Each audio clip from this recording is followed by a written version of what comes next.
in terms of the first question on the topic, so let me then dive into that. So what you see here is an abstract or part of the information that is already on the call for proposals. Uh, the theme overall by itself is sustainable climate action for human-centered development, as you might know at this stage. And uh, this is broad and is meant to be broad because within the overarching the topic, we put both the research component and the development projects component. So the ones that are done by the researchers, the individual researchers or the team of researchers, and the NGOs or CSOs that have development projects on the field.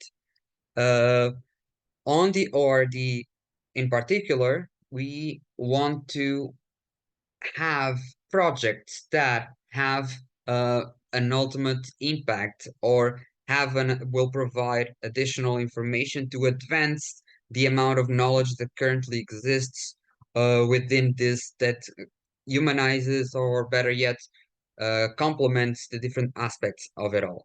That's why we always try to focus on the concept of innovation. So we always are looking for innovative projects, both in terms of the scope of the project, but also the methodological approaches that are set up within it. That's why, just a second. That is why within the overarching theme, for the award in particular, we want projects that in an innovative way that contribute to the assessment of the social impact of climate change in the global south. This is done, we divided this into three big categories in terms of the methodological innovation, as I said, in terms of the time-bound implications or assessment that is being done. That is, if it is long-term and it's short-term, or even a comparison between them, and in terms of the human security-centric approaches, in terms of activities, research that is done in order to understand how these advance for around the topic, the concept of human security. And human security is different than security. When you think about security, you think about people being safe overall from war and whatnot. Human security is beyond that. It's related as well, and it looks into the livelihoods, into health, into poverty, into all the consequences of climate change. It is, if I invite you to, when you think about human security, to go back into the call for proposals and actually see what is the definition of human security.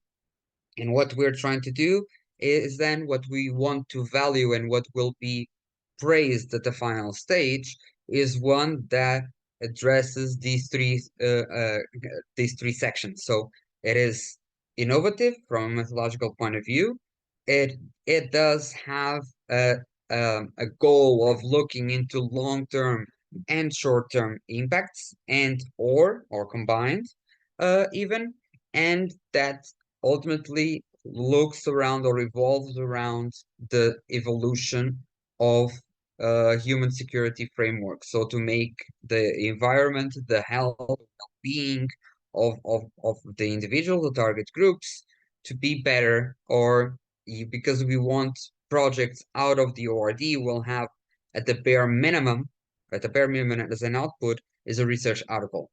And the research article that will be linked to policy makers to take upon it and start creating or start to be more prone to using evidence-based policy making. If that is clear, or if that provided answer to the question that I don't remember your name anymore. Apologies for that. The question that was made on that. In terms of the organization, as long as the organization that you're coming from is based or focused or has an activity in research making, in terms of research projects and whatnot, that will be eligible, not necessarily just higher education institutions, uh, faculties or whatnot. Okay. So please, she promised furnish Uh, us with the Sumi, update on the. no. The two questions that I had, were they clarified or not so much? Yes, sir, clarified. Thank you. You're very welcome. Thank you. You're welcome, Abigail. More questions, more doubts. Because as I said, yes, Ankit, Yeah, hello. Yeah, hi, good evening. good So, evening. we understand that researchers have to be backed by an institution. So, are private companies such as researching and consulting firms are also eligible for this kind of working arrangement? As long as the organization, the institution that you're assigned to or affiliated with has experience, track record, and has worked on research projects, so has a research component, those can be eligible. Okay, thank you. So, I Okay? have one more question. Yeah. So, we noticed that there is an age limit for researcher to be eligible for ORD award. So, is the age limit applicable to lead researcher only or all the members of research team if The there are the more than fo- one member? the 45 years old threshold, I think that's what you're talking about, I believe, Yes, by the end of yes, the yes. year, is applicable to all team members, not just the PI, all team members. This award is Okay, this project, this competition is towards the to sustain and to highlight the development of individual researchers. So young researchers. That's why the age limit exists. okay. Thank you. Thank you. You're very welcome. Further questions? Take advantage of me. Make any questions, any burning questions that you might have. That's the point of why we are here.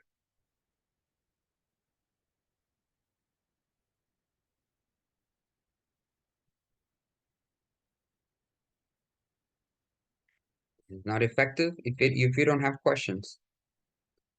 So let's try it differently because I've noticed that some of the problems that tend to exist are around the application itself or what it means to submit an application. So what you see here is an example or similar to what you see on the platform. Once you sign into the platform, you can see that there's going to be funding opportunities. And then once you start one, you get it. They move into the in progress one. And if you are not the person that started it, but you were invited to work on it, the applications will be listed here. And why I'm talking about this? Because it is important that you add all the team members as collaborators. The concept of collaborators should be present to you if once you get to the call for proposals and the the guidelines that were provided on how to submit it, because the reviewers take into account not just the CV and the team composite and the qualities, expertise of the PI, but of everyone else that is associated with the proposal. And a key advantage as well is that once you add new people into the proposal, they and in their profile they will see this filled out. They will be able to work on the proposal with you. So you can have, if you have all your team members there from the get-go, they will be able to support you on drafting, on correcting, on making changes, on modifying it ahead of time to the team. So, as an example, and since we're talking here about the ORD, once you start it, you're gonna see it listed as an application type ORD, which is exactly what you need for. And once you add it, and after you pass the eligibility screening, this is the exact same template that you're going to see. And you don't have to go back to us with by email if you have any specific questions throughout the application. Because within the platform, there's the a note section, And this note section, what it does is that it sends emails directly to GDN. So we can be exchanging emails, notes, and these will be accessible not just to the PI, but also to the rest of the team, so the collaborators that I talked about. So I strongly advise you to use this format instead of the email, because you might forget someone to add someone to there, or they don't have to keep track records. But here, every single exchange between GDN, which in general generally is me sending, and the entire team, will be listed here from the get-go. The collaborators that I was talking about, how to add them is a simple process. You just add them, literally, with a prefix, Mr., Mrs., Professor, Doctor, first name, last name, and the email. And once you invite them, people will get it, and you can always actually be able to check if the person has accepted. This will move from draft to invited to accepted, so you know that they have access to your platform and they can move along. A question that tends, and something that I tend to go back to different applicants, is regarding the content. So you see that there are limits for each of the sections, and there are points or guiding questions that exist. These are listed as well on the call for proposals. They are there not just to occupy space. They are there in order to help you. And why I'm saying this? Because these guiding questions, they are aligned with the review criteria that the external reviewers will take into account. So they will be replying, they will be looking at these questions and seeing if they are answered, if they are able to get an answer to them directly from your content. However, what this does not mean that you just, copy paste this, put it there, and then enter your question, your answer. That's not what is expected. First of all, why? Because you are losing characters. If you start copy pasting it, you see, the amount is coming down. And just because it's the same, it does not mean that it's not going to be counted. And every word counts in terms of providing as many details as possible. So what your answer should have is an should be drafted in a way that already replies to the questions without necessarily having it there. Because, and this also, I think it's aligned to one of the questions. So in terms of success, how can I achieve be successful in this competition? Well, this is the biggest advice that I can give to you. Make sure that it's just not, one, two sentences. I can tell you from experiences, applications that have 1 to 2 sentences do not advance even on the first stage, because our reviewers are not mind readers. You need to, I always tell people to take a step back. Once you think that you're complete, read it or give it to someone else that you might know of, and see if they can explain it to you what you're trying to do. If they are unable to, then something is wrong. Um, is this clear? Do you understand why I'm saying this? Do you need any additional input or clarification?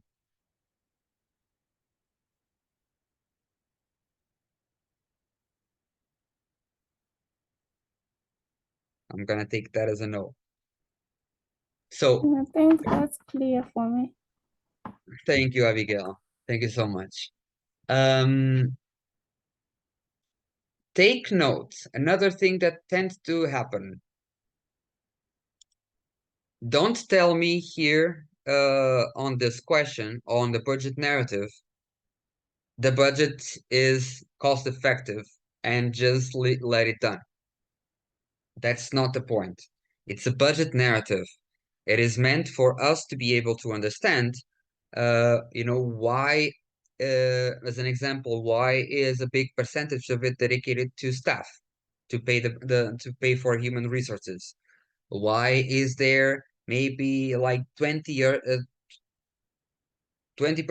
of overheads? Is that an institutional policy?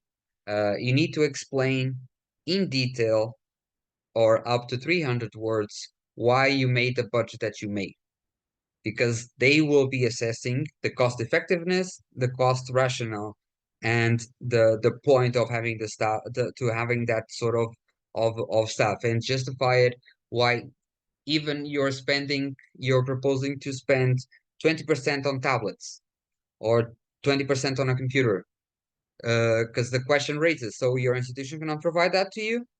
And if you don't answer those and you don't provide all those details from the get-go, if the reviewer is in doubt, that's gonna be that's necessarily gonna translate into points that are lost in the evaluation.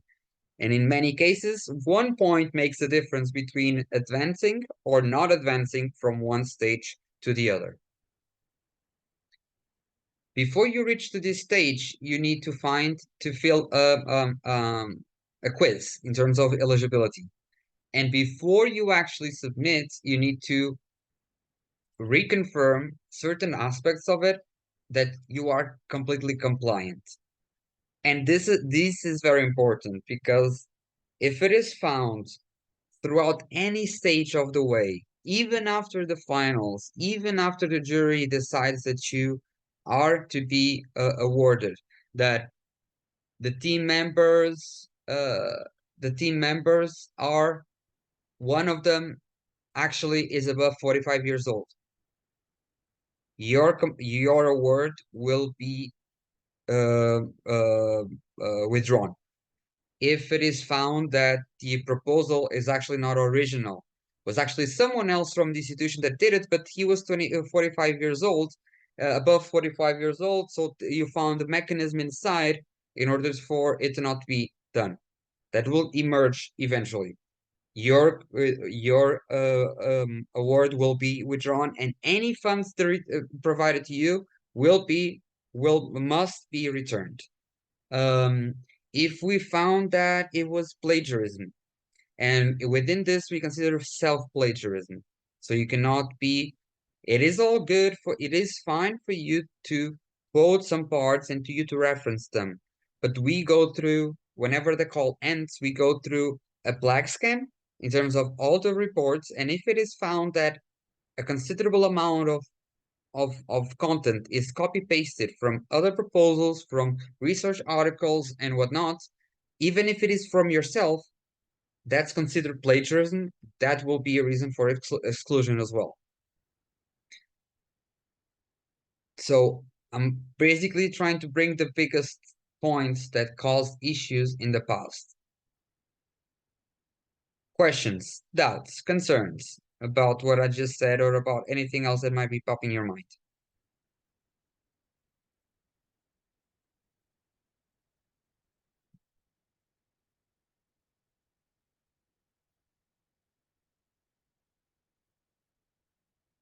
I remind you, this is for you to come to questions to me. So because I want you to be able to succeed on this. So tell me, what are your doubts? What are your setbacks right now? And if there's anything that I can provide to you or clarify that will increase your chances of success here.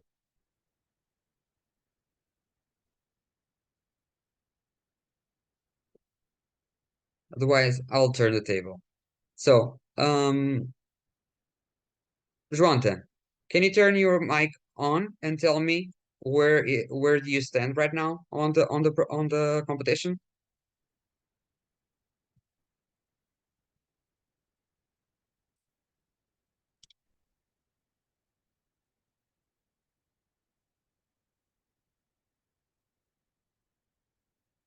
Someone is shy, so I'll try to go to the next one in front of me. Muniru. Muniru.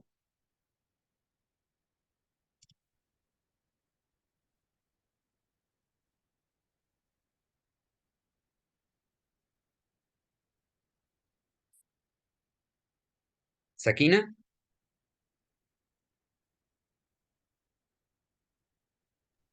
sir, it's okay. I can understand whatever you're telling. Thank you. Thank you.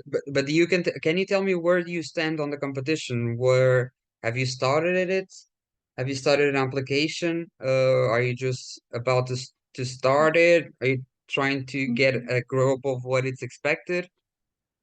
Yeah, actually, we are now trying to align everybody to the topic that we want to continue for the study, for the research. So we stand there this moment Okay, and rest. Yeah. so this is just as an inception for you in a way. Yes, yes, sir. Okay, okay. No sir needed. I'm just here to as I try to get to the to if you get to the stage, you're gonna see that I try to look at the grantees and us as a big a family in a way. I am always engaging with them on WhatsApp, so I want people to feel at ease when submitting questions. Ankit, what about you? Yeah, actually, me and Sakina are currently working in the same organization. So yeah, we are basically on the same stage as of now. Okay then. So inception stage, trying to see if it Yeah. fits or not. Yes. Okay. Abigail, I think we already then are covered, correct?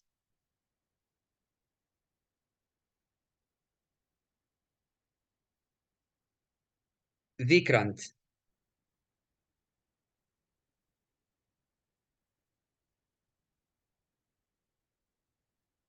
you there?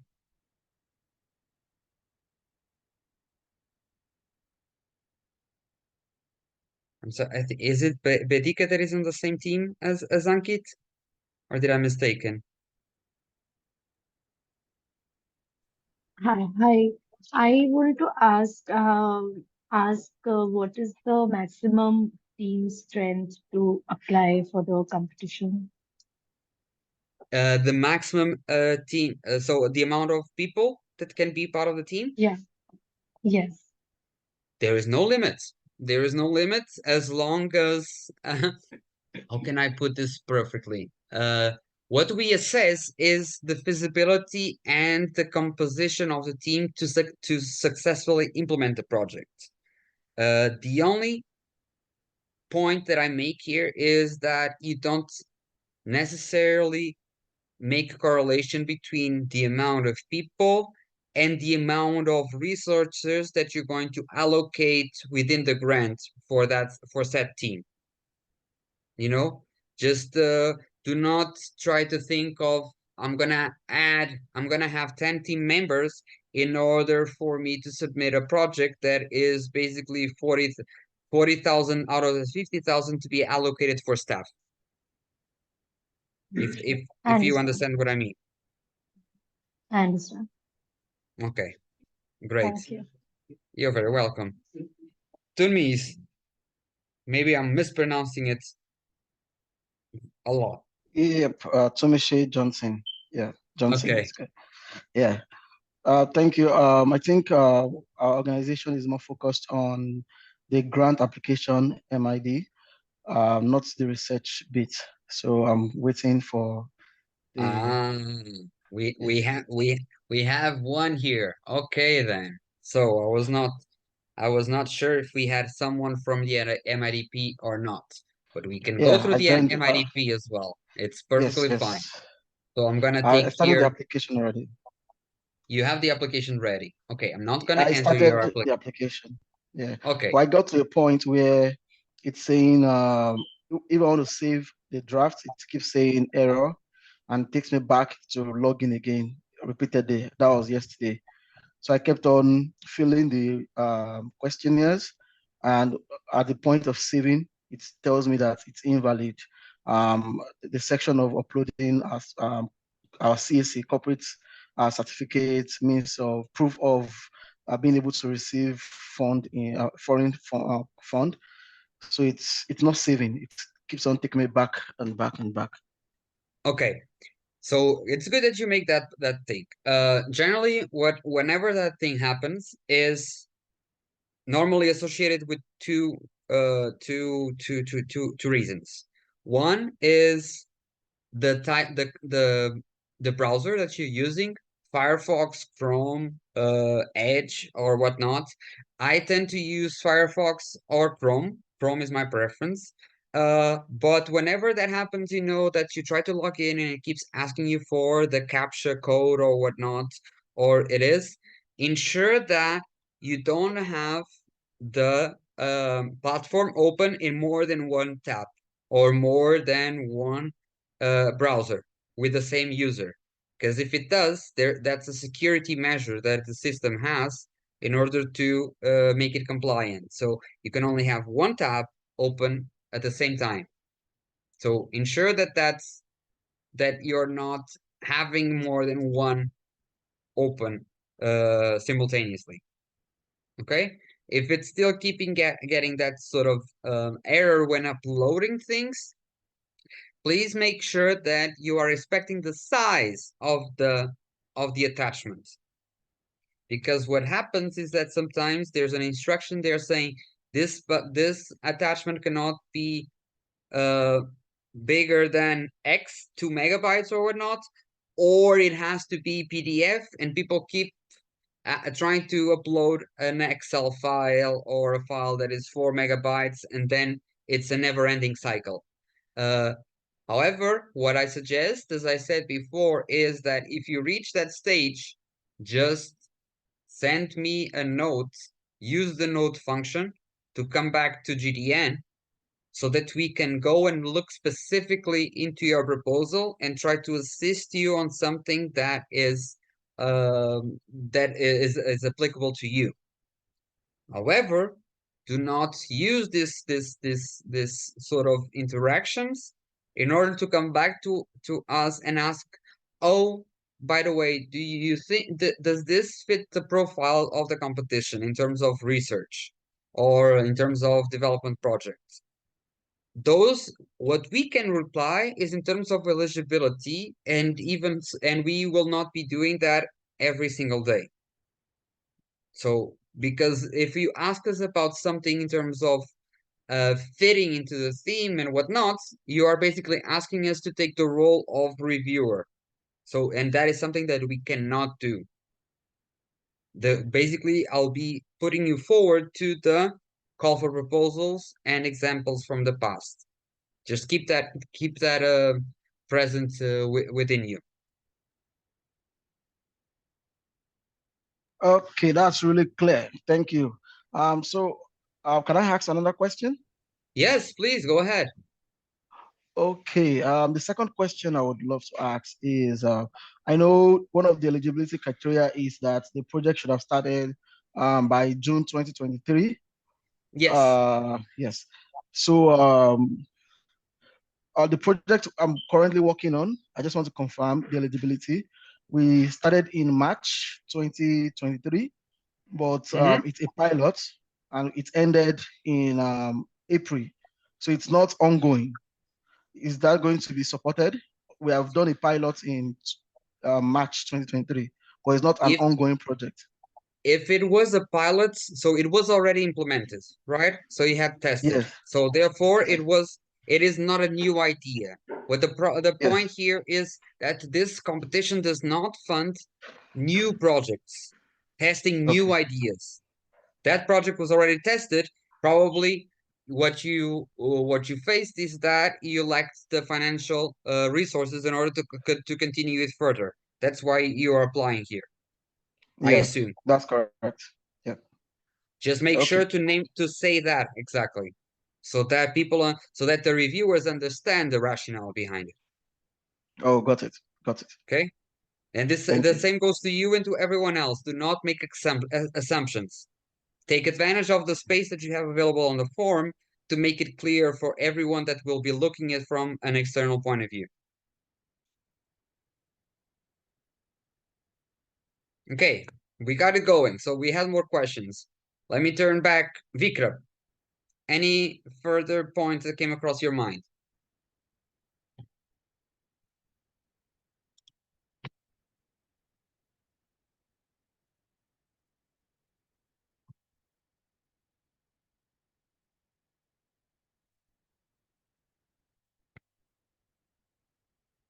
Okay, if that is not the case, then I'm gonna take this. I'm gonna use the rest of the time then, and I'm very gonna go through the application, the PowerPoint that I had last time, so that you can get it, see it, instead of just going through the entire video of last time again. I will start with the ORD, then I'll go for the MREP because we have people here from both perspectives. This competition is GDN's longest project. It has been going since 2000 with over 200 awards. We just even, I hope that some of you were part of it because over the last two days we had the finals of the 2023 edition. So, and the winners will be announced on the 1st of May. Those even will be found very shortly on YouTube. So that you even I invite you to see it so that you understand what type of projects were funded in the past. That can help you also to trim down and to reshape your mind into the type of projects that tend to be funded here. That's not uh, to be followed to the dot in terms of that's not the only thing we do, but it can give you and some sort of lights into it. So the ORD has three prizes. First prize with $30,000, second prize 20,000, third prize 10,000. Everyone applies to the 30,000. Do not think that if you make an application that does not go to the full to the first prize, so the 30,000, that you're gonna have an advantage that can actually go against you, because we have absolutely no reason to keep the money. And if you are applying, you should apply thinking that your proposal is going to be the best, and the best gets 30,000. So do apply thinking and aiming to reach the 30,000 threshold. Of course, this then needs to be aligned with the budget narrative that I just spoke about, the objectives, the methodology. Make sure that all these align with one another.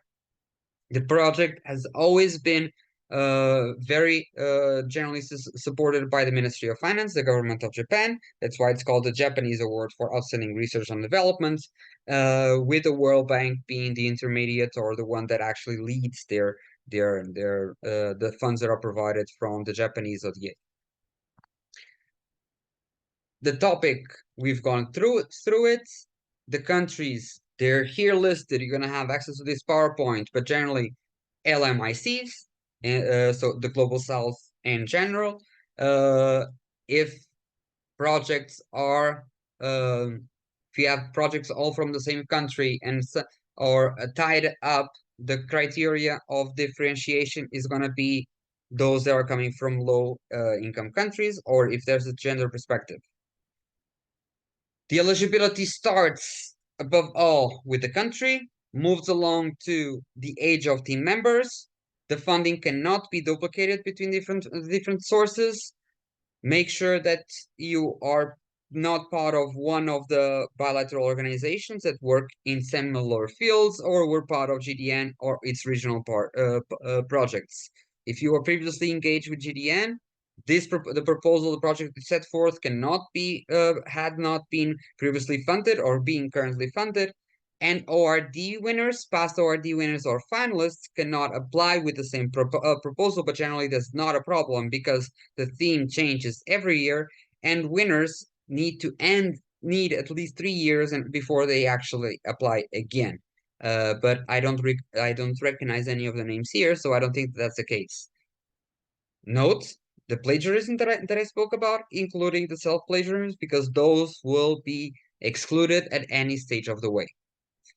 The evaluation has 4 steps. The first one is just the eligibility screening, where incomplete or applications that are completely out of scope, because what happens in many cases, and I've seen that happen, being repeated every year, is that people simply copy paste applications that they submitted to other sort of competitions, initiatives, or whatnot that have no connection with the theme or do not follow the structure of this competition, and they must be excluded because when they move to the first level, to the first stage done by junior researchers, so people with less than 5 or up to between 5-10 years of research experience, they will be assessed. The reviewers will need to provide comments per criteria,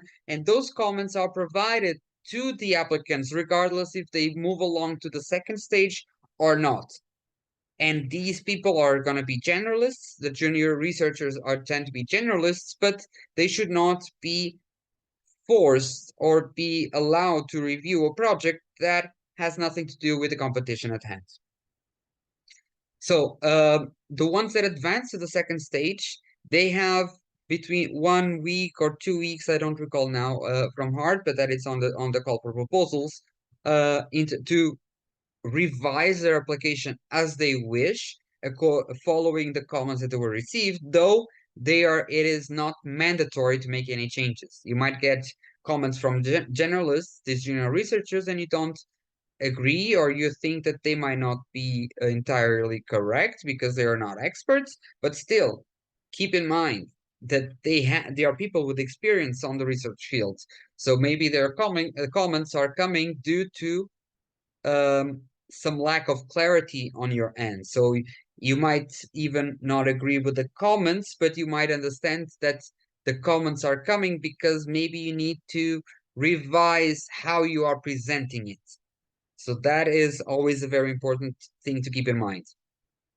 The second level, which tends to be between 20 proposals at most that advance to the second stage, these are then reviewed by senior researchers or people that have already a well-established career, and they will do exactly the same thing, review it, provide a score per each. The score is not provided to you, but the comments that they provide for each of the criteria, those are provided to you.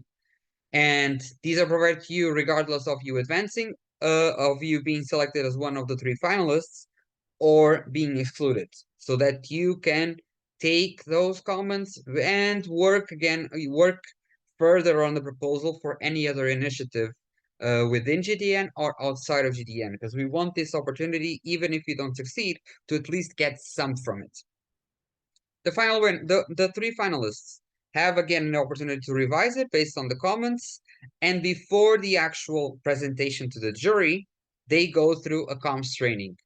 The competition this year will be officially concluded at the GDN conference that will happen in the end of November in Fiji. So the 3 finalists will be the 3 finalists, and when I say that, it means the 3 PIs will be invited, and GDN will sponsor their attendance of the conference in Fiji that will take place on the week of the 25th of November.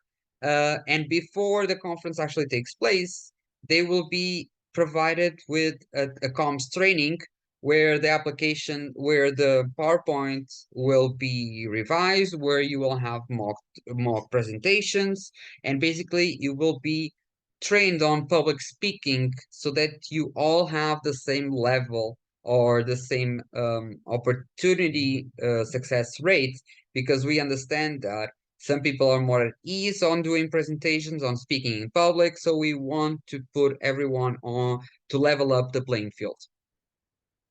The eligibility criteria has basically 3 different sections: academic quality, links to policy, and feasibility, and within it, several criteria. Keep in mind, as we went through before, these are directly related to sections of the application form. So the guiding questions within each of these criteria are provided as well to the reviewers. So make sure, be smart on how you draft the contents without directly answering the questions, because that will still available in very precious space for you to draft your proposal. These are the best sort of advices that I can provide to you. At the final stage, the jury will follow up more or less the same sort of evaluation, but instead of having multiple criteria within the 3 big sections, they will have 5 criteria on top of the presentation one that follow the same rationale. So keep that in mind while you are writing the proposal. No ORD reviewers here, so not relevant. We have here an MIDP, the same process, the same history remains. It has always been part of it. The difference here is that instead of the 3 finalists, instead of getting first, second, and third prize winner, third prize, we have 2 first prize winners and 1 second prize winner. And the 2 first prize winners get the amount that they applied for to support the project that they had already started, 50,000. The second prize gets 20,000. And why does this happen? Because after 12 months of implementation for the 2 first prize winners, they will be competing against one another for 200,000 more. Because we want to, the 3 prizes are to highlight innovative projects that are targeting these marginalized communities that their activities are benefiting have as beneficiaries. And out of the 2 that we are considered the most innovative, we want to give the chance for it to be scaled up, to be replicated after they end. So the 200,000 are provided for it, but this is just an additional information. This should not matter for the review. So when you're submitting your project, you're submitting it for 50,000. Focus on the 50,000 and focus on showing how it can be further developed in the future. The topic remains the same in terms of still remains sustainable climate change for human-centered development, but then we change it so that it's specific around the community-centered climate action and sustainable development. And on this case, you have 4 different set of criteria or set of expectations from our end, and your project needs to fit into them. It needs to address them all. So it needs to be community driven. It needs to be it was created in order to have adaptation or mitigation strategies for those that it's targeting and those that are benefiting from a project. It needs to be able to create a sustainable livelihood, so people to have access to food, to resources, to financial resources in order to survive. And it needs to have into consideration the time as a variable. So how does this is this project that is going to last only now? Is it being done in order to be prepared for what is expected to emerge due to climate change, and so on and so forth? And as you can see there, project must address and fit into the types of projects, and they need to show how they are intertwined then with the project at last. I hope that this is clear. Countries, they're similarly the same as for the ORD, but low income, middle income countries tend to have a preference, though that does not mean that those that are coming from low or middle income, either it is upper or middle, will have less chances of succession. Eligibility, the country, there's a list of activities which is listed as part of Annex 1 from the call for proposals. Please do check it. We only have 1 MIDP representative here, but do check that your project does not fit into there, because that's going to be a clause for exclusion. It must be a non-profit with a headquarters in one of the countries that are eligible. And it must, and I'm focusing only on the last one from this slide, which is the ability to receive funds, because in order for you to get this award, you need to be able to receive the funds from that award. So for example, if it is an entity in India, it needs to be FCRA registered and compliant. I don't have a list for all the countries, but we go and we need to check that, and the reviewer will check that. So be sure that you are compliant with that or are working towards it. The activities, that Annex 1 that I mentioned before, these are some of it. I'm gonna go pass them through because you have this on the call for proposals, that I'm gonna give you this presentation as well. so that you can double check it at your own pace. The process of evaluation for MREP proposals is multi-stage as well.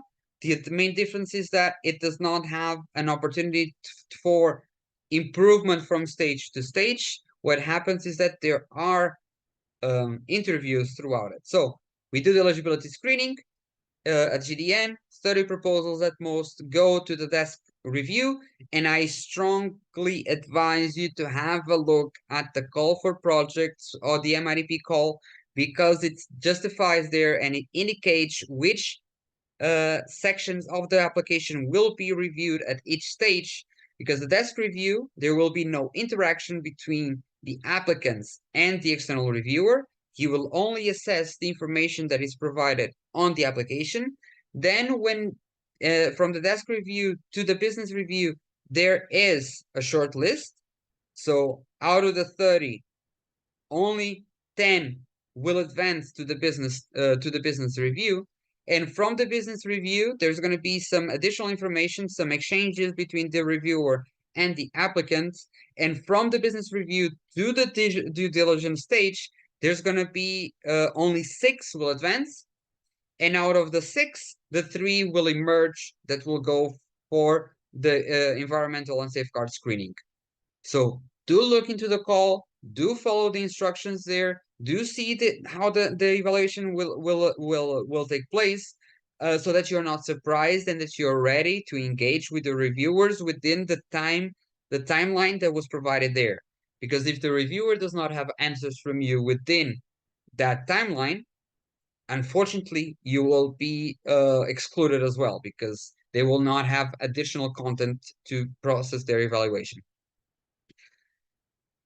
These 8 fields, these 8 criteria are the ones that are followed by the external reviewer, and always as similar to the other to the ORD, innovation is at the forefront, with then making it clear, having clear objectives, activities, and results, looking for social impact, looking for the potential for expansion, looking for your own assessment of risk to see how it is feasible or not, how the HR and financial aspects are taken into account, and if you have systems in place to ensure that you can manage the funds. So transparency and accountability. The final one is related to the exclusion list, and in terms of safeguards from the World Bank standards, that you need to, when you get to any stage, you already had to acknowledge that your activities do not fall under it. Again, similar to the ORD, there's guiding questions through each of the sections, each of the sections of the application form, and on each of the subsets of criteria. So do take those in mind. Do not neglect them, because those will be followed in depth by the reviewers. Not going to go through all of them, and just ending with the jury criteria that similar at the final stage. So at the conference, they will be evaluating you on these six criteria that mimic the ones that were followed by the external reviewer. Questions. Having said all of this, questions, concerns, doubts?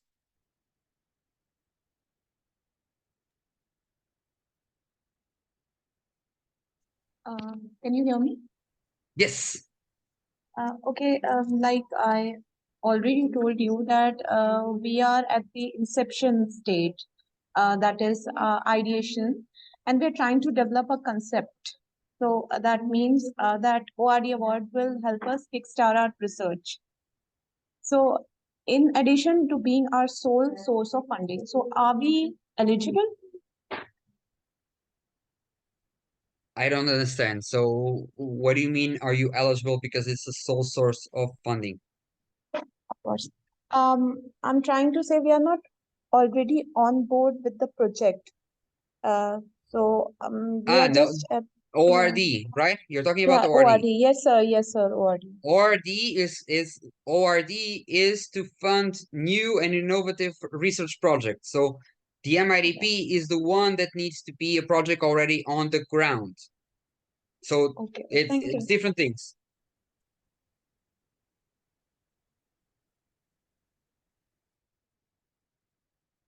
Any further any questions? Okay, just a clarification. Can you hear me? Yes. Okay, you said for MIDP, the focus is also on climate change, or it's climate change or sustainable development project? I don't understand your question. So my question is, the project that you're funding, should it be a climate change solution or climate change project, or climate change and any sustainable development project? Yeah, you said community-centered climate action and sustainable. Okay, This is on I the just call need for clarity. projects.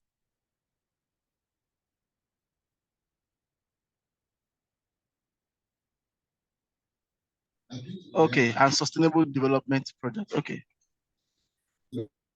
Okay. Again, this is not something that is not available elsewhere. This was taken from the call for projects, the MIP call for projects. So I do invite you to go over there and to double check it as well. Thank you. You're very welcome. Further questions?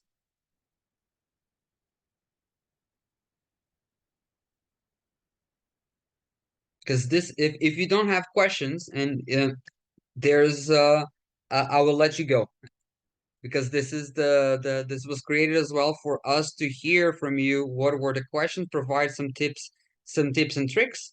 I think that I've done that so far in terms of the application form, what is to be done, what is not, what is expected, what is not. But if there is no more questions from your end, I'll close the session and I will be sending this PowerPoint to you all so that you have it at ease of access, and invite you to come back for a following session where you might have some additional questions. So I will do a roll call to see if there's anything else. Vikrant, any questions?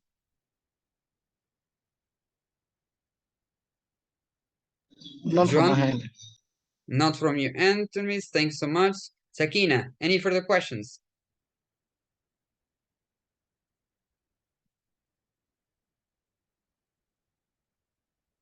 Perika, any questions? Abigail, any questions?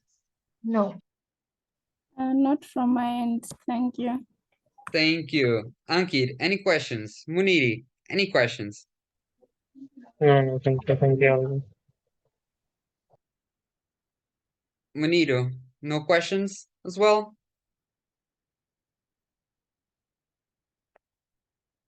Joanta, no questions, I assume. So I'm gonna stop the recording